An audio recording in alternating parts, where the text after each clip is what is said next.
पति जीवन की सारी जिम्मेदारियां पूरी कर चुके थे। पैसे की कोई कमी नहीं थी, तो घूमना फिरना भी लगा रहता था। अरे बेटी के घर जाकर तो मजा ही आ गया, लेकिन विदेश से अच्छा तो देश ही लगता है। अब मन को चैन मिला। अरे लेकिन वहां की औरतें देखिए, कितनी फिट, स्मार्ट और चमकती हुई। आदत से तो बाज नहीं आओगे आप। अरे मजाक कर रहा हूँ यार। अच्छा मैं जरा बाजार होकर आता हूँ। पति बाजार जाता है, जहां उसे एक अजीब सी दुकान दिखाई देती है। अरे ये क्या बात हुई? अंदर आओ 50 के, बाहर निकलो 40 के। हम आपकी 10 साल उम्र कम करते हैं। अरे ऐसा क्या करते हैं भला? जरा अंदर जाकर ही देख लेता हूँ। अंदर एक सुंदर सी लड़की खड़ी होती है। सुंदरी जी, ये क्या दुकान है? जरा जादू हम पर भी तो चला दीजिए। यस सर, आपको हमारी एग्जीक्यूटिव एक डेमो के लिए अंदर ले जाएगी। आप अंदर जाएंगी तो आप खुद ब खुद समझ जाएंगी। पति अंदर जाता है, जहां सेल्स गर्ल मिलकर पति को नकली बाल, नकली दांत, रंग बिरंगी कपड़े के साथ रंगीन चश्मा लगा देती है। देखिए, अब खुद को शीशे पे देखिए और बताइए सर। हाय दयो, ऐसे तो मैं किसी हीरो से कम नहीं लग रहा। दे दो, सारा सामान पैक कर दो। पति खुशी खुशी वहां से निकल जाता है। घर आकर वो सारा सामान छुपा देता है। फिर अगली शाम, सुनो मैं वॉक पर जा रहा हूँ। इस वक्त? अरे नाती पोतों को वीडियो कॉल करके बात तो कर लो। अब हाँ, आकर करता हूँ ना, पक्का पक्का। पति बाहर जाकर सारा मेकअप करता है और मार्केट में घूमता है, जहां उसे एक स्मार्ट सी महिला दिखती है। क्या आपको मुझसे कोई काम है? नहीं, आप तो बहुत हैंडसम हैं। थैंक्स। वैसे आप भी कम नहीं है। वैसे क्या उम्र होगी आपकी? लगता कितने का हूँ? 40 के तो पूरे लगते हैं। अब क्या था, 50 साल के पति को कोई 40 का बोल दी तो? वैसे तो कम का हूँ, लेकिन टेंशन के कारण थोड़ा उम्र में बड़ा देखने लगा हूँ। ओह सच्ची? आप 40 के पूरे नहीं हो? अरे छोड़िए ना, चलिए मैं आपको कॉफी पिलाता हूँ। यहाँ की कॉफी काफी शानदार होती है। दोनों में दोस्ती हो जाती है और फिर चल पड़ता है सिलसिला रोज रोज के घूमने फिरने और मजे करने का। अब सारा दिन पतिदेव फोन पर। अरे नाश्ता तो कर लीजिए, क्या सारा दिन फोन पर लगे रहते हैं? अरे यार जरूरी काम कर रहा हूं मैं। रिटायर हो, पेंशन मिलती है, कोई काम नहीं है, फिर कौन सा जरूरी काम आन पड़ा आजकल? अरे एक प्रोजेक्ट के सोशल नेटवर्किंग का काम है, उसी पर काम कर रहा हूँ। ठीक है, चलो अब नाश्ता कर लो, देर हो रही है। पति अपना नकली सारा सामान बिस्तर के पास छुपा कर सोता, सुबह चुपके से पहनकर बाहर जाता और घर आने पर उतार देता। एक दिन पड़ोसन कहती है, अरे ज्योत्सना बहन, तुम लोगों के घर कोई हैंडसम सा आदमी रहने आया है क्या? अरे कहाँ यार, मैं और ये दो ही तो लोग हैं घर में। हैंडसम सी शक्ल देखे तो मुझे भी जमाना हो गया है।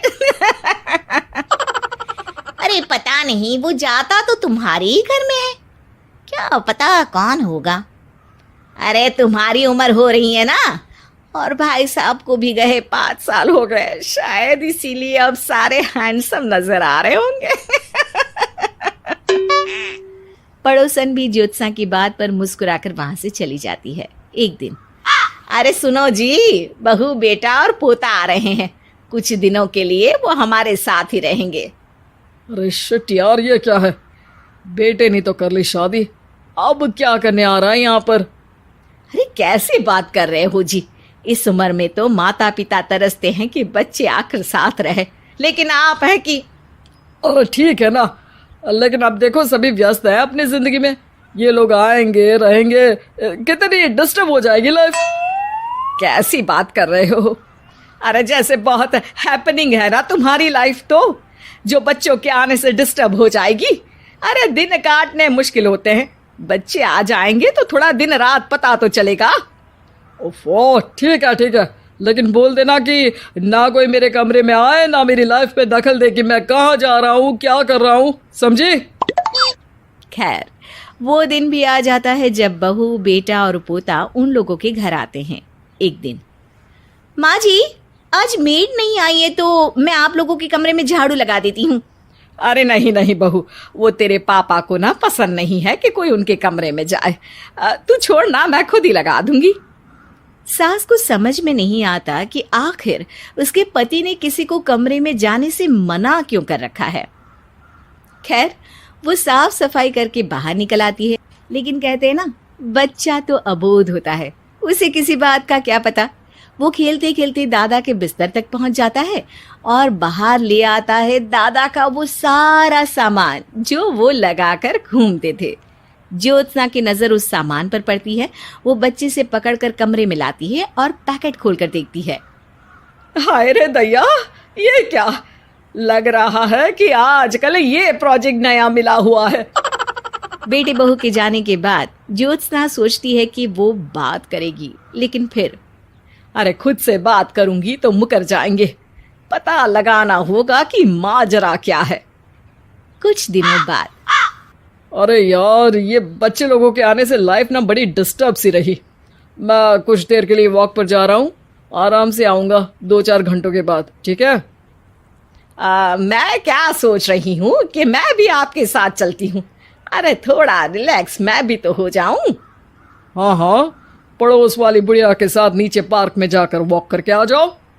अच्छा जी, तुम कार से लॉन्ग ड्राइव के मजे लो और मैं पड़ोस की बुढ़िया के साथ। पति नहीं मानता और अपना पैकेट और कार लेकर निकल जाता है। रास्ते से वो उस महिला मित्र को फोन करता है।